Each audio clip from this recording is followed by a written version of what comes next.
Speaking of music, for the first time in 2 years, live music came back to the stages of the Summerfest grounds this weekend. Irish Fest wrapping up a successful run, but for those who attended, it was a step back to normalcy. And for those who make their living making music, it was a welcome opportunity to play in front of a live audience again.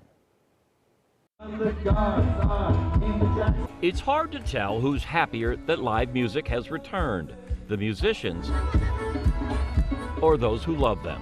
At Milwaukee's Irish Fest this past weekend, it's safe to call it a draw. How happy are you to be out on the road again?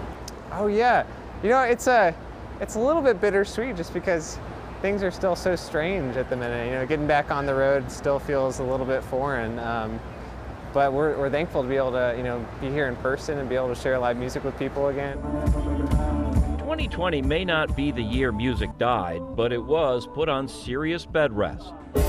These stages, now full of joy, went silent, and musicians like mandolin player David Benedict had to find other ways to keep connected with fans. It's been crazy with all these gigs being canceled. Fortunately for Benedict, he's an excellent and patient teacher. In bluegrass, the mandolin kind of serves both purposes. Which is how I first met him.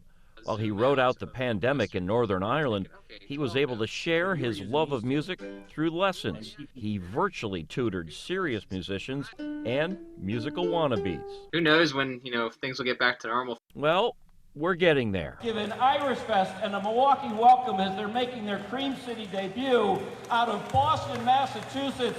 Mile 12, give it up, everybody.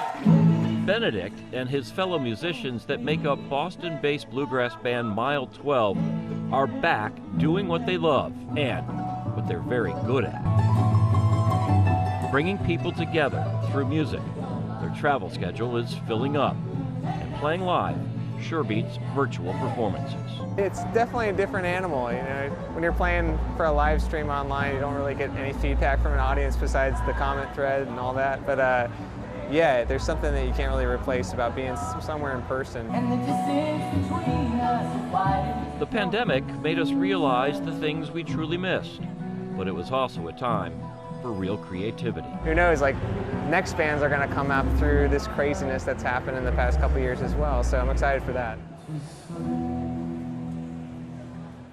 Nice to finally meet David in person this weekend. Final attendance numbers aren't in yet, but Irish Fest does say that Friday's numbers exceeded projections, and we're pleased with the turnout thus far. Up next,